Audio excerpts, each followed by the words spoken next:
I really want you to picture something for a minute. Just indulge me here. Okay, I'm picturing it. Imagine you are standing at the absolute edge of this massive ancient forest in a national park. Like Yosemite, maybe? Yeah, Yosemite, or maybe like the Great Smoky Mountains. And it is just breathtakingly beautiful. Right, the kind of scenery that immediately just lowers your blood pressure. Exactly. You can smell that really sharp, clean scent of decaying pine needles. Ooh, I love that smell. And the damp earth, Yes. The air is super crisp, Yeah. and everything just feels perfectly serene, like you are perfectly safe. Right, you're on vacation. But then the sun dips below the canopy. And it happens fast out there. It really does. The light vanishes almost instantly, right?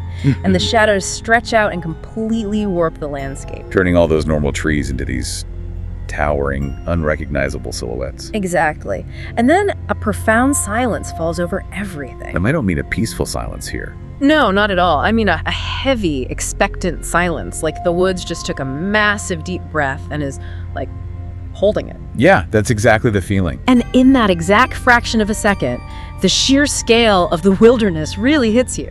It's terrifying, honestly. You look out into those darkening trees and you suddenly realize just how incredibly small and how incredibly fragile you actually are. It's a deeply primal sensation. I mean, that sudden visceral transition from being just a casual observer on a vacation to realizing you are a participant in a complex, ancient ecosystem. Right. An ecosystem that, quite frankly, does not know you.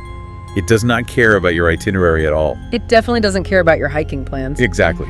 It operates on rules that are just entirely indifferent to human survival. And today, we are venturing right into the heart of that exact feeling. We are taking a deep dive into this massive, meticulously compiled data set. There is so much material here. So much. We are looking at hundreds of firsthand accounts, deep dive theories, actual search and rescue logs, and even these chilling urban legends. All drawn from really intense discussions about unexplained disappearances in the wilderness. Right, because this isn't just a collection of campfire tales. No, not at all. These are accounts from seasoned hikers, military personnel, park rangers. It's everyday people, too. Yeah, people who stepped just a few yards off the pavement and found themselves completely consumed by the unknown. So the mission for our deep dive today is to really move past the sensationalism.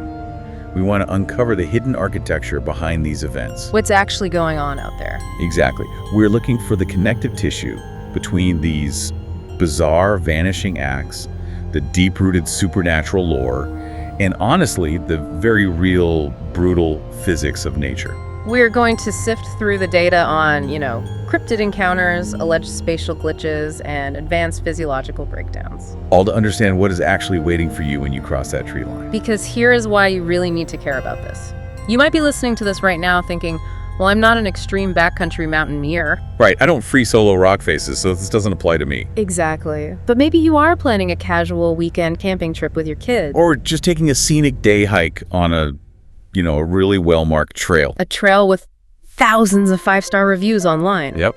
But as we peel back the layers of these sources, you are going to see that the boundary between a scenic family photo and a terrifying permanent mystery is shockingly thin. So thin it's almost invisible. So before we even touch the theories about monsters or portals, we kind of have to start by looking in the mirror. You have to look at the human element. Yeah.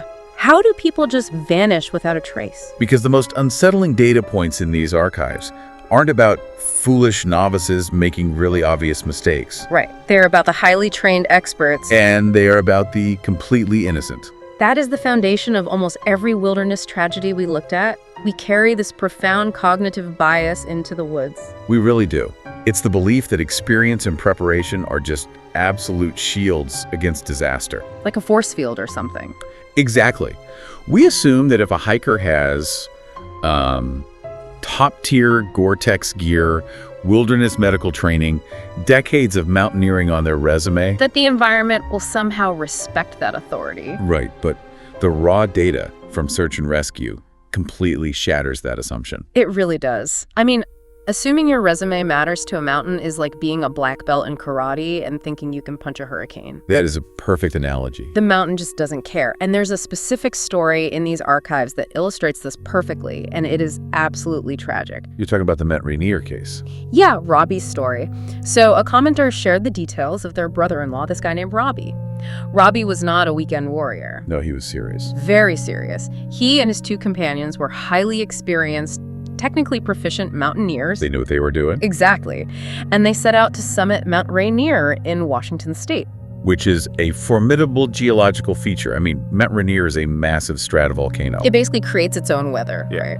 Yes, it creates localized microclimates. So the weather at the base literally has absolutely no bearing on the weather at 10,000 feet. And true to the mountain's reputation, a freak, highly localized windstorm hit them. Just out of nowhere. Out of nowhere. The temperature plummeted in minutes. Robbie became rapidly hypothermic, and critically, he became delirious. Which is when everything goes wrong. Right. And here is where all that training completely unravels. His companions, these seasoned experts, they made a calculated decision under extreme duress. A terrible decision in hindsight. They left Robbie behind with some supplies, tucked near a rock slide area, and they rushed down the mountain to get a rescue team. Their logic being, we can move faster without him. We get help, we save him. Right. But when they returned with the helicopters and the search and rescue teams, Robbie was just gone. Completely vanished. The working theory is that in his hypothermic delirium, he tried to self-evacuate, wandered onto the loose rock slide, and was buried beneath tons of stone. And they never recovered his body. Never. This specific tragedy really requires us to look at the neurology of group dynamics under extreme environmental stress. What actually happens to the brain up there? Well, when the human body is subjected to freezing temperatures, exhaustion, and hypoxia at altitude, your brain's prefrontal cortex is severely compromised. And that's the logical part, right? Exactly. It's responsible for executive function, logic, and long-term consequence evaluation. It all just goes offline. Wow. The brain shifts into this localized, task-oriented survival mode. They weren't thinking long-term at all. Right. In a warm living room, the decision to separate seems utterly irrational. You'd never do it. Never. But on a freezing mountain, the compromised brain latches onto the absolute simplest action plan. Which is go fast, get help. Exactly. The tragic irony is that in their attempt to save him, they violated the absolute cardinal rule of survival. Never split the party. You never, ever split the party, especially when one member is physiologically compromised. It is just a devastating testament to the hubris of the prepared. It really is. It's chilling because you realize that the moment the weather turned, all their years of experience were essentially erased by their own brain chemistry.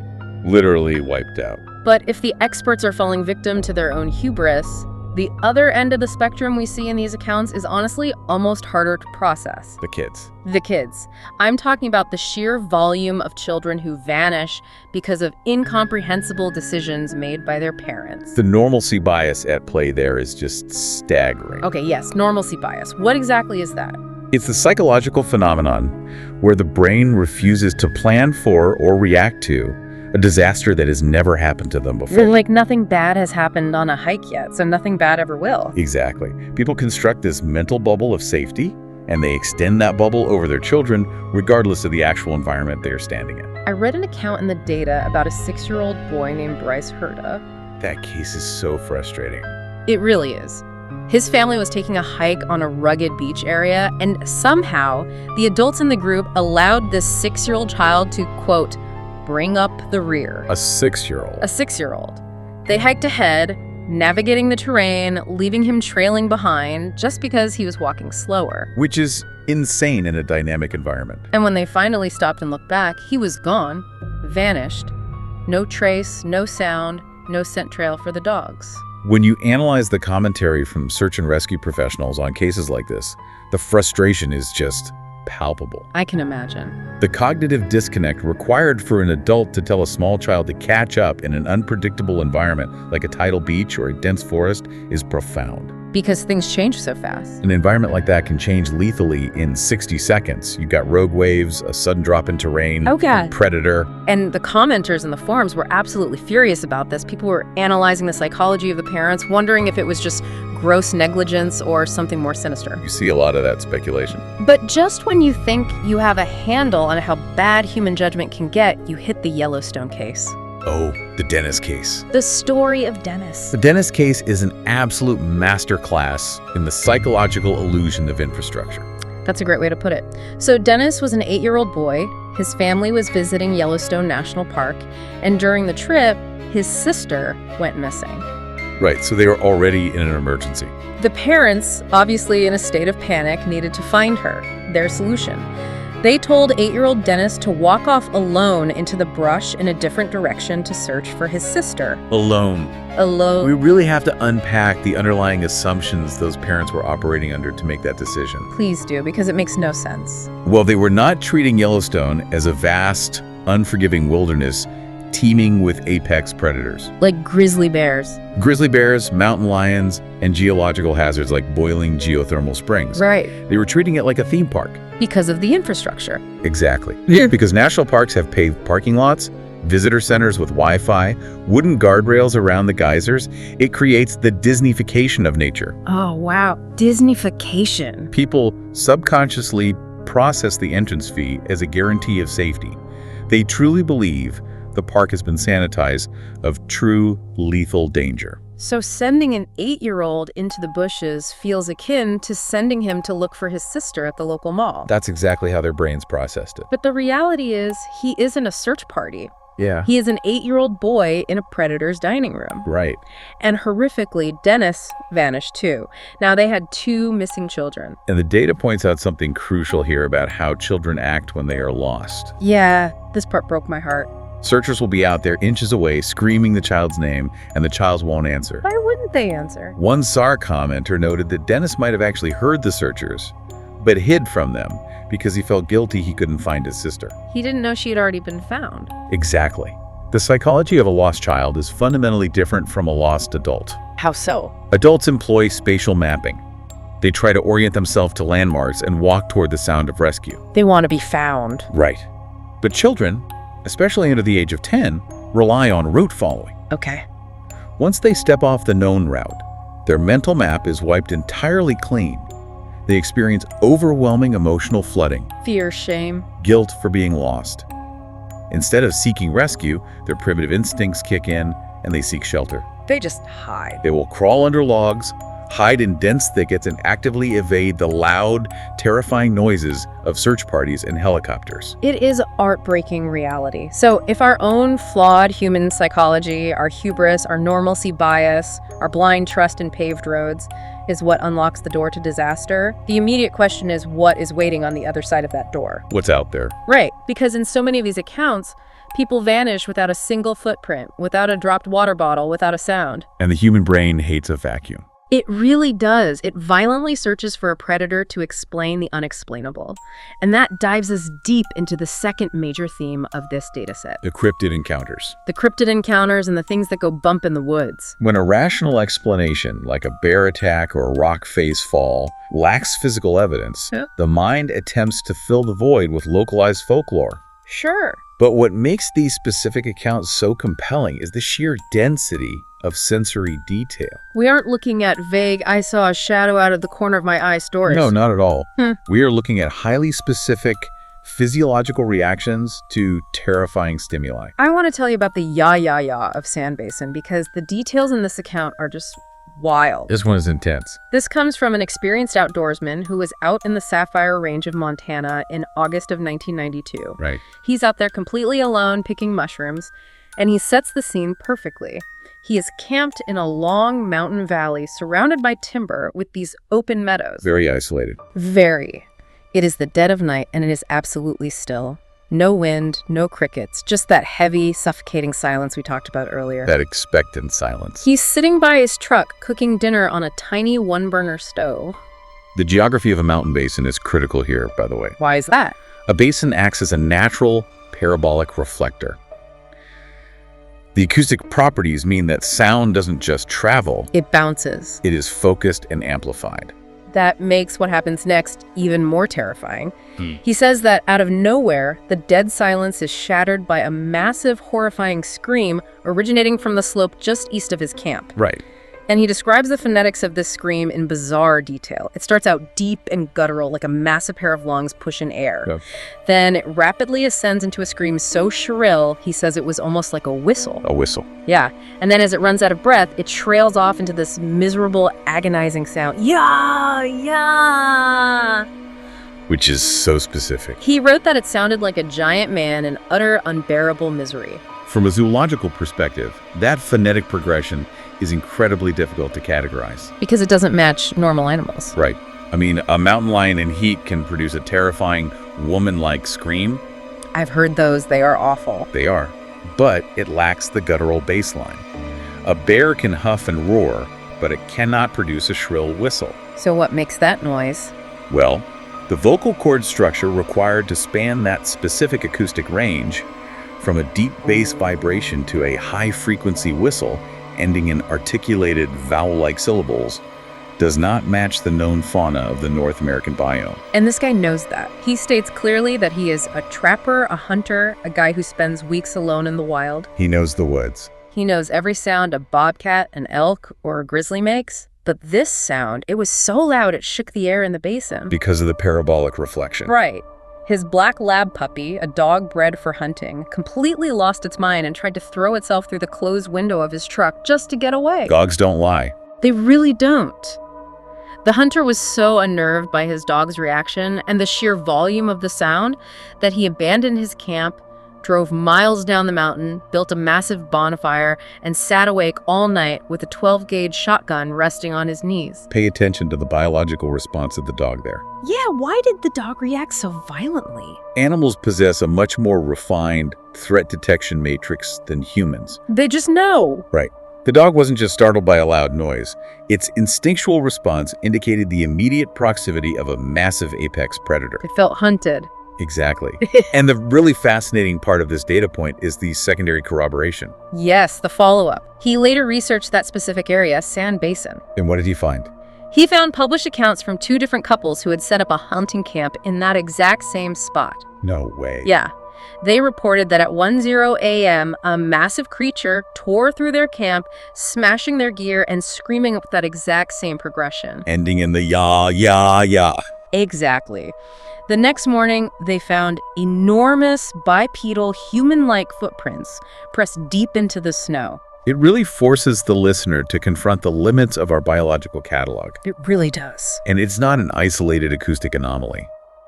The data set provides another encounter from the exact same geographical corridor. The Pacific Northwest area? Yeah, the Pacific Northwest and Montana region. This one offers a different but equally unnatural auditory signature. Right. This one happened to a family camping in Whitefish near Glacier National Park. Another beautiful but very isolated spot. The commenter was in a tent with their 2 young children, a 6-year-old and a 4-year-old. It's a spring night. They are the only ones in that section of the park. Very vulnerable. Extremely. At 2 a.m., the parent wakes up to a sound vibrating through the ground. Vibrating. Yes. They described it as a low, bone-chilling, guttural growl. But they were very specific. They said it sounded exactly like the low-frequency rumble that a crocodile or a large alligator makes right before it strikes. A crocodilian vocalization is created by forcing air through a specialized larynx. Which produces that vibration. Exactly. It often produces infrasound.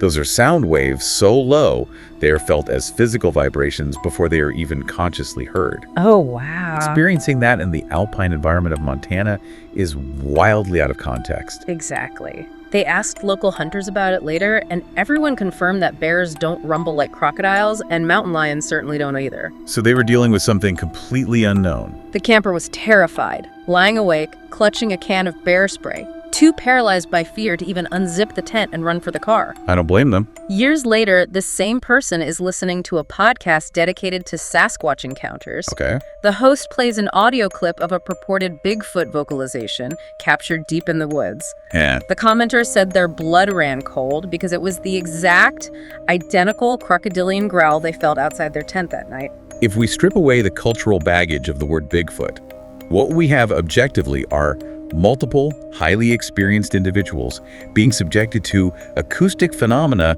that their extensive knowledge bases cannot identify. Accompanied by extreme physiological terror. Exactly. But the wild man in the woods is just one theory. The dataset takes a sharp turn into a much more controversial explanation for how people, especially lone hikers and children, can simply vanish without leaving a single piece of evidence. Because that lack of evidence is the real sticking point. Right. No shredded clothes, no blood trail, no footprints leading away from the last known point. Some commenters dive deep into the theory of death from above. Specifically, the Thunderbird. The Thunderbird. The Thunderbird theory represents a fascinating intersection between ancient indigenous mythology and modern forensic anomalies. Explain that for people who might not know. Well, in various Native American cultures, the Thunderbird is a legendary entity. It's an enormous bird of prey with wingspans large enough to block out the sun and create localized storms. So, in the forums, people start applying this myth to the logistics of modern disappearances. Like Little Dennis. Think about Little Dennis in Yellowstone, or the adult surveyor mentioned in the data, Christopher Carlton Tompkins. What happened to him? Tompkins was walking with his crew, stepped behind a ridge, and ceased to exist. Just gone. Just gone. One of his boots was found hanging high up in a tree, but there was no trail. A boot in a tree. Yeah. Search dogs are brought in, and they just spin in circles. They find no scent vector leaving the area whatsoever. The proponents of the Thunderbird hypothesis argue that an aerial ambush perfectly explains that lack of ground evidence. Because they never touched the ground. Right. If a target is snatched from above, especially during a snowstorm, which the data shows frequently accompanies these vanishing acts, there is no struggle on the forest floor. The falling snow immediately erases any minor disturbance. And the silence of an owl or an eagle in a dive is absolute. You never hear them coming. Okay, but I have to stop you there and push back on the physics of this. Okay, let's hear it. Because I've seen the videos of golden eagles hunting. They swoop down, they grab a 15-pound mountain goat, and they drag it off a cliff so gravity does the work. Which is terrifying in its own right. It is terrifying. But we are talking about lifting a 180-pound adult human, wearing heavy winter clothing, and a 40-pound backpack, straight up into the air without snapping a branch or making a sound. It is a lot of weight. The aerodynamics of a bird required to generate that much lift would be the size of a Cessna aircraft. Is there any biological or historical precedent for a bird that massive actually existing? It is a very valid scientific challenge. From a strict biomechanical standpoint, the square cube law dictates that as an animal grows larger, its volume and weight increase exponentially faster than its surface area. Its wingspan, in this case. Exactly. A bird capable of vertically lifting 200 pounds would need an impossibly massive wingspan to generate the required thrust. So it's physically impossible. Well, those analyzing these theories point to two things. Yep. First, the fossil record of the Haast's eagle in New Zealand. What's that? It was a massive eagle that hunted the giant moa, which were birds that weighed hundreds of pounds. Really? Yeah. The Haast's eagle used momentum, striking at incredible speeds rather than vertical lifting. So they hit hard and dragged them. Right. Second, the theory posits that these cryptid birds utilize the powerful thermal updrafts found specifically in deep mountain ravines to aid in the lift. Oh, like riding the wind. Yes. Striking targets near cliff edges or steep inclines where gravity assists the initial carry. So they aren't necessarily flapping their wings to carry you away. They're using the mountain's own wind currents to glide you out of the search zone. Precisely. It provides a theoretical mechanism for the spatial impossibilities found in the missing persons data. It really does. An aerial predator soaring at 10,000 feet can observe a group for hours, waiting for that singular, fatal moment when a hiker steps behind a boulder to relieve themselves. Or when a child lags 10 feet behind their parents. Exactly. Waiting for the fatal moment. That thought alone makes me want to never leave my house. It is a very unsettling idea. But it ties into this idea of ancient predators, which brings us to another incredible piece of folklore discussed in the sources. The Mr. Wolf case. Yes, the Mr. Wolf case from the 1800s in Michigan. The Mr. Wolf narrative is a classic example of historical trauma coping mechanisms overlapping with physical survival. The story goes that a little girl wanders off and goes missing in the deep, unforgiving Michigan woods. Back in the 1800s, that was true wilderness. Completely wild. Search parties are out for days. When they finally locate her, she is miraculously alive. Which is amazing. It is, but when they ask her how she survived the freezing nights, she very calmly explains that she was taken care of by, quote, Mr. Wolf. Mr. Wolf. She says Mr. Wolf ate her hat, but then he brought her berries to eat, and at night he curled his massive body completely around her to keep her warm. Now, standard psychology tells us that a child's brain, when faced with the trauma of being alone in the dark, will invent a comforting fairy tale to survive. Right, like a feral dog maybe kept her warm and she called it Mr. Wolf. But the searchers reported something that shatters that psychological comfort entirely. This is the part that gets me. They stated that moments before they spotted the girl, they watched a massive, pitch-black, bipedal creature leap across a wide river and vanish into the brush. This narrative forces us to critically evaluate how modern society interprets indigenous and historical folklore. We tend to just dismiss it, right? We do. We have a tendency to view these stories as primitive entertainment, campfire myths meant to scare children into behaving. But what if we are fundamentally misinterpreting their purpose? Right. What if these stories were never meant to be fiction? What if they're the ancient equivalent of a topographical hazard map? Exactly. When the indigenous tribes talked about hairy wild men in the woods or thunderbirds in the mountains, they were literally saying, do not go into that specific valley because a massive apex predator hunts there. But we, with our GPS watches, our satellite phones, and our Gore-Tex jackets, have become so technologically arrogant that we dismiss the exact biological warnings our ancestors relied on to survive. Traditional cultures often utilized folklore as a vital, intergenerational mnemonic device for survival. A way to remember the dangers. Yes. Whether the Mr. Wolf was a literal, undiscovered primate, an aberrant black bear, or simply a cultural placeholder for the unpredictable lethality of the woods, the functional warning remains identical. The wilderness is occupied, and you are not at the top of the food chain. You are not. We've been trying to put a face to the threat. A cryptid, a giant bird, a wolf man. But as we dig deeper into this data set, a much more terrifying concept emerges. The environment itself. Right. What if we are looking for a creature when we should be looking at the ground beneath our feet? What if the threat isn't a physical monster at all, but the environment itself glitching? The anomaly cases. Let's talk about the accounts of portals, special distortion, and the paranormal wilderness. This is where the physical evidence completely degrades, and we really must navigate the realm of phenomenology. Which means what exactly? It's the subjective, deeply personal experience of reality and landscape literally breaking down around an individual. There is an incredibly eerie first-hand account from a hiker in a Florida state forest, specifically near the Hillsborough River. Florida is very specific terrain. Very. And context is everything here. This hiker walked this specific trail all the time.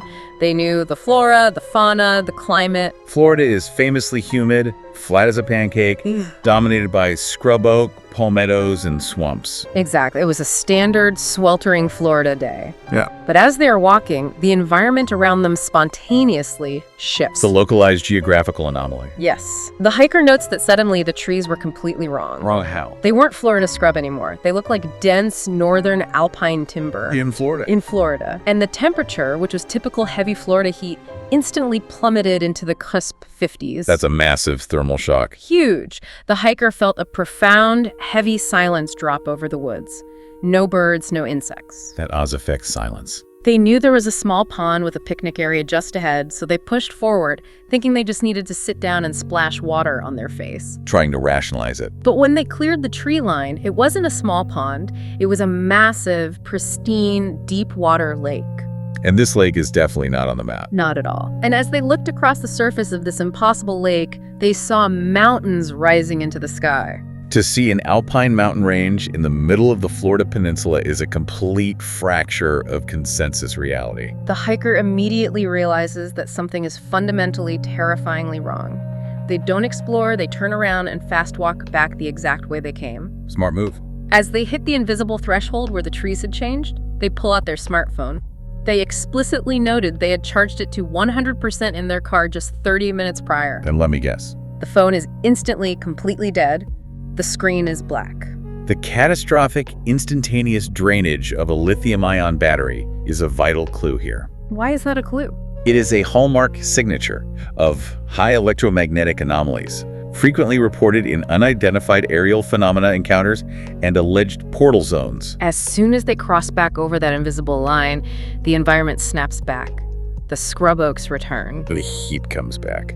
The sweltering humidity hits them in the face. The bugs are buzzing again. They sprint back to their car and happen to see a park ranger. Oh, they actually told the ranger. They did.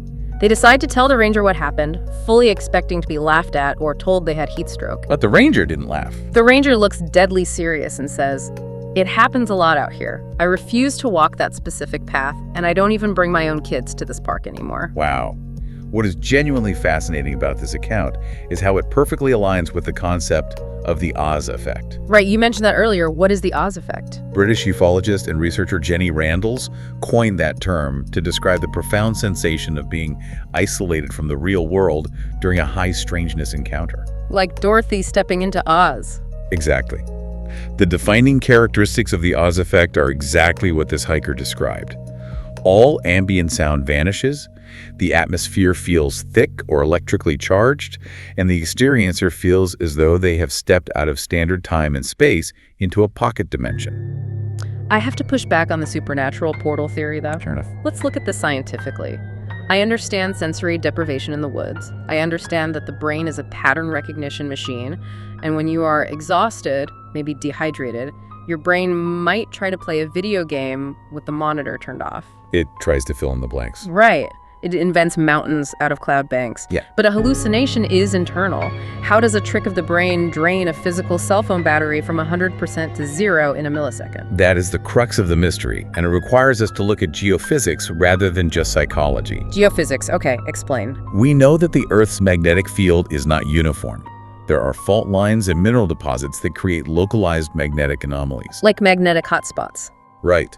According to Faraday's law of induction, a rapidly fluctuating massive magnetic field will induce an electrical current in a nearby conductor. And a phone is full of conductors. A smartphone is packed with microcircuitry. If a hiker walks into an invisible, intense electromagnetic field, that field could induce a surge of current inside the phone, causing the battery's safety circuitry to instantly short out. Or it just drains it. Right, causing the lithium-ion battery to rapidly discharge its energy as heat.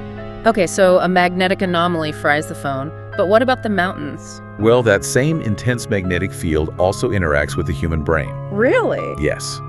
Dr. Michael Persinger, a neuroscientist, famously conducted the God helmet experiments. The God helmet. He demonstrated that stimulating the human temporal lobes with specific fluctuating magnetic fields can induce profound visual and auditory hallucinations. Just by using magnets? Just by exposing the brain to specific magnetic fields. It causes a distorted sense of time and the intense feeling of a sensed presence. So, theoretically, a hiker walking into a severe, localized geomagnetic anomaly would simultaneously have their electronics fried and their temporal lobes bombarded. Causing them to literally hallucinate a mountain range while their phone dies. So, you're saying the Earth itself is essentially hitting hikers with an EMP, frying their tech, and actively scrambling their brains to hallucinate different biomes. It is a scientifically plausible theory.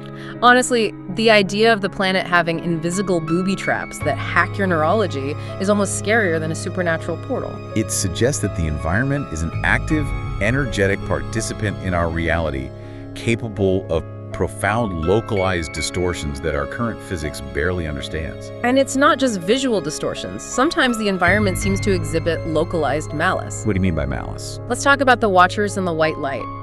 A commenter shared a story from a hiking trip in the Alps. They were traversing a very narrow, dangerous section of a cliffside trail. A dangerous spot. Very. And 2 weeks prior, a man had mysteriously fallen to his death in that exact spot.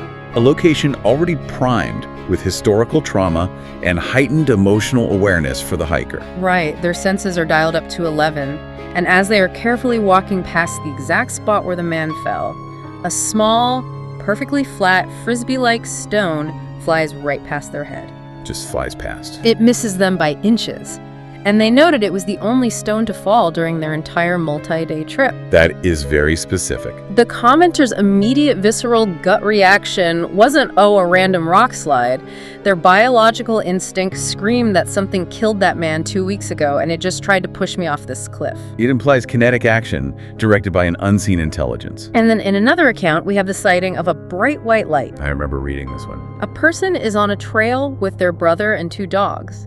Suddenly, they all, including the dogs, stop dead. The dogs reacted again. They witness a brilliant, intensely bright white light, roughly the size of a human, appearing to run parallel to them through the deep forest. Run, like a person. Yes, but it wasn't a person with a flashlight. It had no human form, no arms, no legs. It was just a cohesive pillar of blinding light fluidly navigating the dense trees. Again, the presence of the dogs reacting to the anomaly is critical. Because it proves it wasn't just in the person's head. It rules out a purely internal, psychological hallucination. The dogs perceived a physical or at least energetic presence in consensus reality. As fascinating and terrifying as magnetic anomalies, portals, and running pillars of light are, the most mind-blowing hidden gem in this entire data set is the science of the unexplained. We're getting to the medical side now. Yes. There is a purely empirical, biological explanation that mimics alien abduction and demonic possession so perfectly it will make your blood run cold. Let's dive into the terrifying science of high-temperature hypothermia. For those who demand a strict medical explanation for the bizarre clues found in these missing persons cases, this is honestly the most compelling synthesis of the data. When most people, including myself before reading this, hear the word hypothermia, we picture an ice climber pinned down on Everest. Or someone falling through the ice on a frozen lake in January. Right. We associate it with blizzards and sub-zero temperatures. But the clinical reality of thermoregulation is far more insidious. Hypothermia is simply the condition where the human body loses core heat faster than its metabolism can generate it.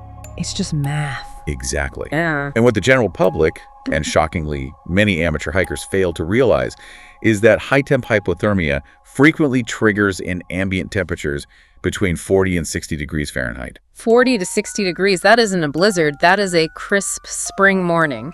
Yep. That is a summer evening in almost every single national park in North America. Exactly. And the catalyst is almost always moisture. A hiker works up a sweat climbing a ridge where they get caught in a light 50-degree drizzle. So they get a little damp. And they were wearing cotton, which traps moisture against the skin. Water conducts heat away from the human body roughly 25 times faster than dry air. 25 times faster. Because the ambient air isn't freezing, the hiker doesn't feel an immediate sense of mortal danger. They leave their jacket unzipped, completely unaware that the moisture is violently stripping the thermal energy from their core. And here's where it connects to the mystery of these disappearances.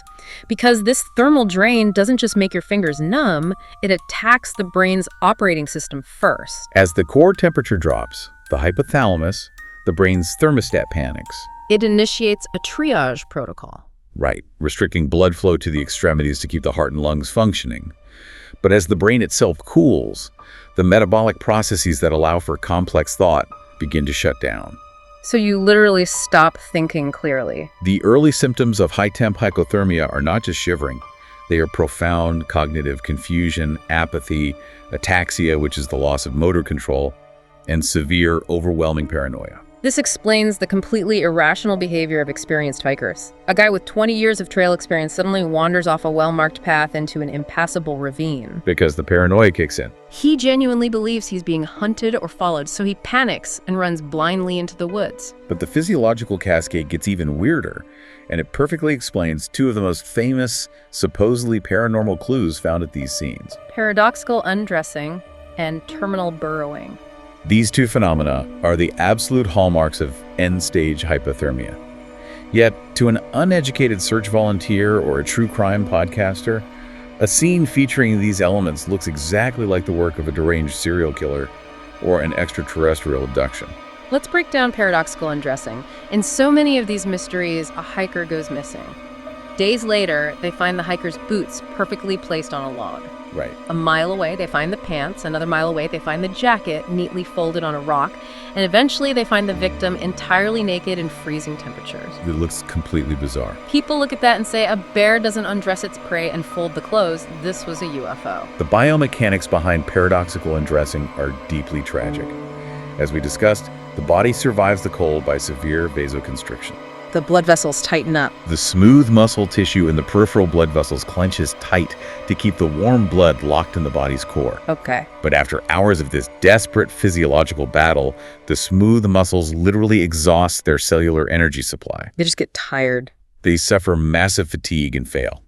When those muscles relax, they dilate. Suddenly, all that warm blood trapped in the core rushes back out into the freezing, constricted skin. The temperature gradient is so extreme that the thermoreceptors in the skin misfire. Precisely. The brain interprets this massive, sudden rush of warm blood as extreme, literal fire. They feel like they are burning alive. The victim, already deep in a state of delirious psychosis, feels as though their skin is actively combusting. In a frantic, panicked attempt to cool down, they violently tear off their clothes. I can understand ripping your clothes off if your brain thinks you're burning alive, but the neat folding... That's the part that throws people. Right. A panicked, delirious person running through the woods doesn't stop to do their laundry. How does it make any logical medical sense? It is an artifact of the dying brain. Yeah. The prefrontal cortex is completely offline. Huh. The victim is operating purely on basal ganglia routines, Muscle memory. deep-seated vestigial muscle memory.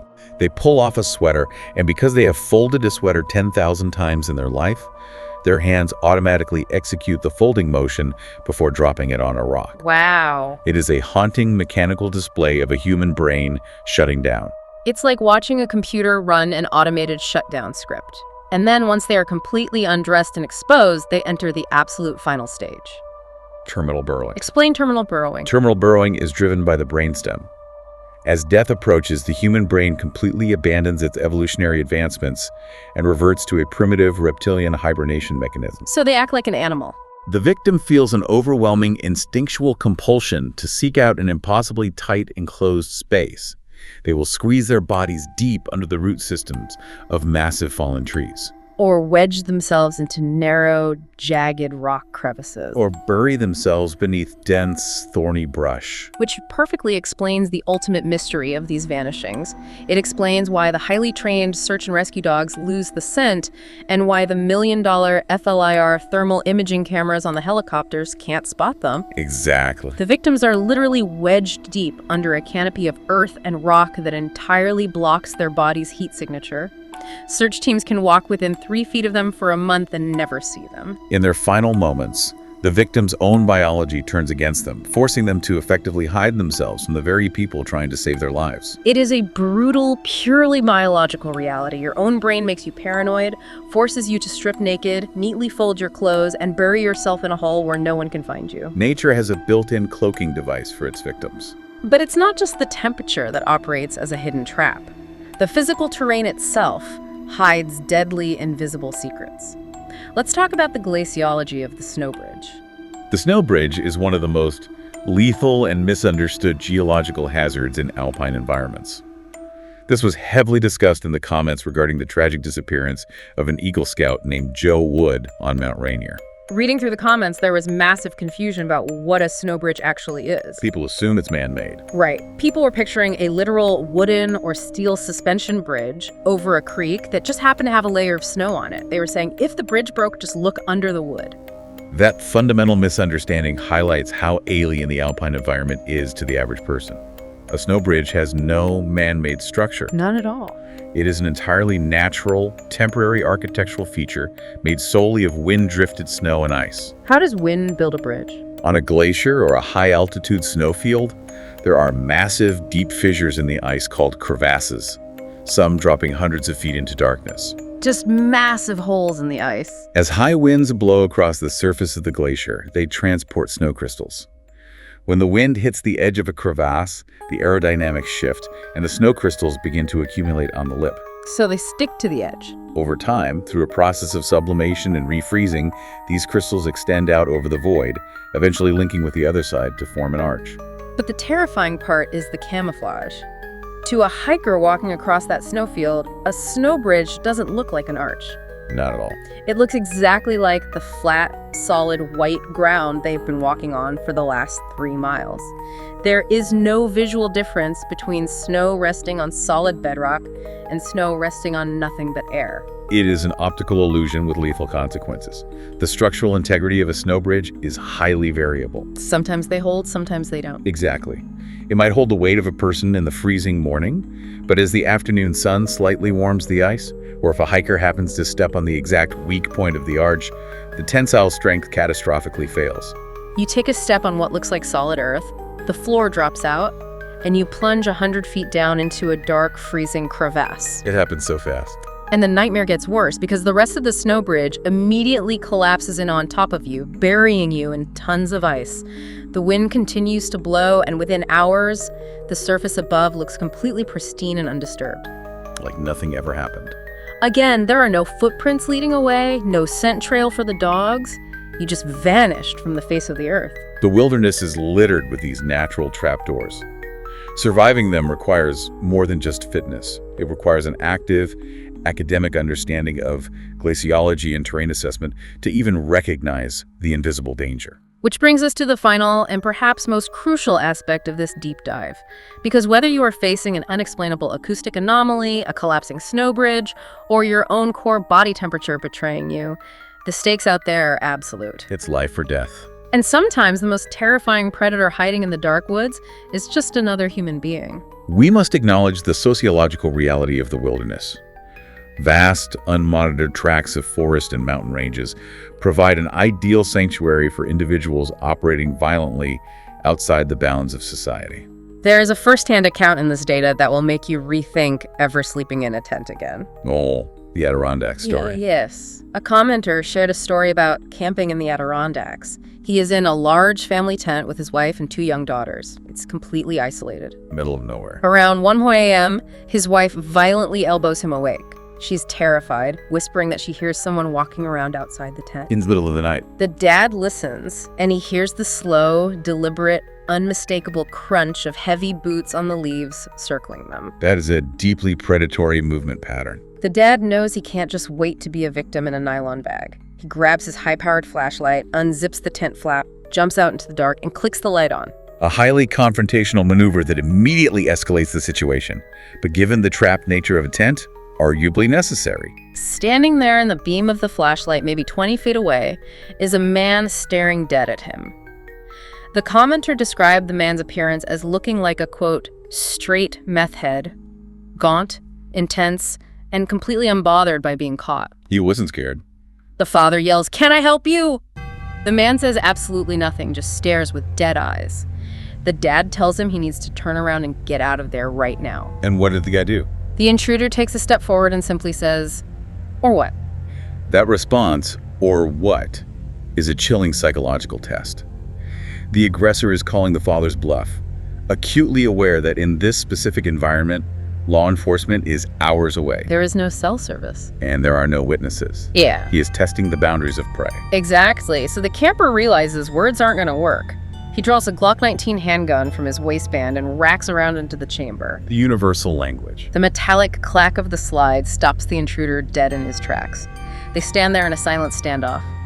Finally, from deep within the dark tree line, a woman's voice calls out. A second person. She yells, "Sean, come on, Sean, now, please."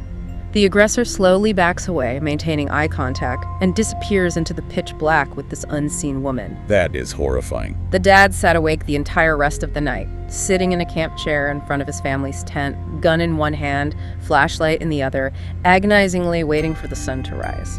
That encounter underscores a grim reality, heavily discussed by the search and rescue commenters. National parks, state forests, and BLM land are millions of acres of unpatrolled wilderness. You are completely on your own out there. They are perfect hiding spots for fugitives evading warrants, illicit drug manufacturing operations, cartel grow sites, and dangerous individuals who prey on soft, isolated targets. When you are 20 miles deep on a hiking trail, the social contract of civilization is suspended. You are your own first responder. And that leads us perfectly into the ultimate survival protocol. We've synthesized the warnings from search and rescue personnel, military commenters, and survival experts in this data set. If you're going into the wild, you need to understand these rules. The consensus among the experts is completely uncompromising. Rule number 1, never enter the wilderness alone. A commenter in the dataset stated this perfectly. They wrote, "I am Special Forces. I'm fully trained in seer survival, evasion, resistance, and escape. I can survive behind enemy lines, and I cannot for the life of me understand this modern civilian need to commune with nature and walk into an unforgiving ecosystem completely by yourself." That really puts it in perspective. Think about that. If the military's most elite, highly trained survivalists refuse to hike alone, why does Dave, the accountant from Ohio, think it's a good idea to go find himself on a solo week-long trek? The buddy system is not just about having someone to talk to, it is about cognitive redundancy. As we discussed with high temperature hypothermia and the Oz effect, the first thing to fail in an emergency is your own judgment. You literally can't trust your own brain. Right.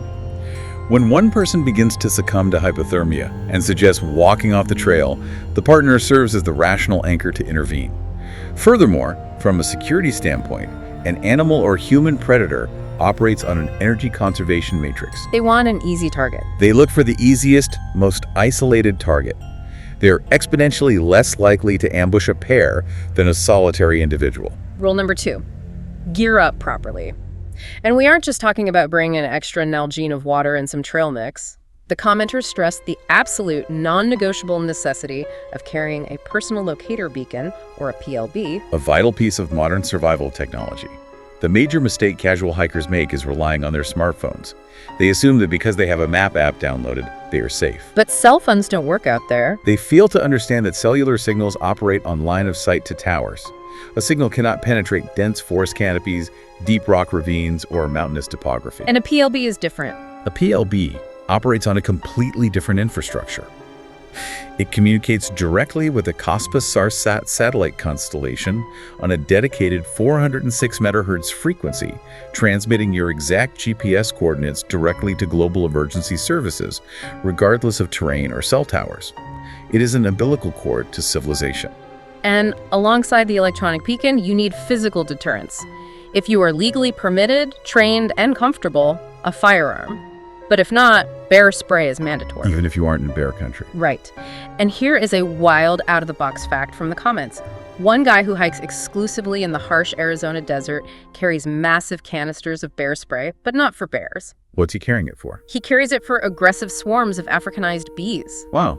He noted that people die out there from bee attacks because you obviously can't shoot a swarm of bees with a gun, and running just makes them more aggressive. But deploying a massive, expanding cloud of high-pressure pepper spray creates a chemical wall that disrupts the swarm's pheromone tracking long enough for you to escape. That is brilliant. Highly specific survival thinking. It demonstrates the deep adaptability required to survive. You must study and prepare for the specific anomalies and hazards of the exact biome you are entering. And finally, rule number 3. It sounds the simplest, but the data proves it is the hardest rule for the human brain to accept. If you realize you are lost, stay put. This cannot be overstated. The psychological panic of realizing you are lost induces a massive adrenaline dump. The brain's fight or flight mechanism screams at the body to find the way back. You just want to move. But as we discussed with spatial disorientation and the degradation of the mental map, your internal compass is completely shattered. Moving does not help you find the trail. Moving only expands the mathematical search grid exponentially. The math on this is terrifying. If you realize you are lost and you sit down immediately, the search and rescue team has a tiny localized circle to check. But if you decide to keep walking for just 2 hours at a normal pace of 3 miles an hour, you haven't just added 6 miles to the search. You have turned the search area into a massive circle with a 6-mile radius. You've turned a manageable rescue operation into a 113 square mile haystack, and you are a moving needle. You stop, you build a fire, you sit down, and you wait. You must forcibly override your panic with rigid protocol. The forest excels at creating illusions, and yielding to panic is what turns a manageable inconvenience into a fatal statistic. It really is. We have covered some incredibly intense, heavy ground today in this deep dive. We started by looking at the tragic hubris of highly prepared mountaineers whose brains betrayed them on Mount Rainier, and the terrifying vulnerability of children left behind by normalcy bias. We waded into the deep, unsettling folklore of cryptid acoustics in Montana basins, and the biomechanics of giant thunderbirds utilizing thermal updrafts. We ventured into the phenomenological, examining how localized geomagnetic anomalies might trigger spatial glitches, drain technology, and induce the chilling hallucinations of the Oz effect. But we also grounded everything in the brutal empirical science of high-temperature hypothermia, rewriting your brain chemistry, the invisible lethality of wind-drifted snow bridges, and the very real predatory human threats lurking in the unmonitored dark of the woods. The overarching synthesis of all these diverse sources points to one irrefutable truth. The wilderness is not a curated theme park. It is a dynamic, indifferent, and incredibly complex system that demands your preparation, your ultimate respect, and a humble acknowledgement of your own biological fragility. So the next time you step onto a trail for a weekend hike, I want you to look at the tree line differently. Check your gear, invest in a locator beacon, and most importantly, stay with your group. And as we leave you today, consider this. Throughout human evolutionary history, our ancient ancestors survived because they relied on an innate, primal sixth sense.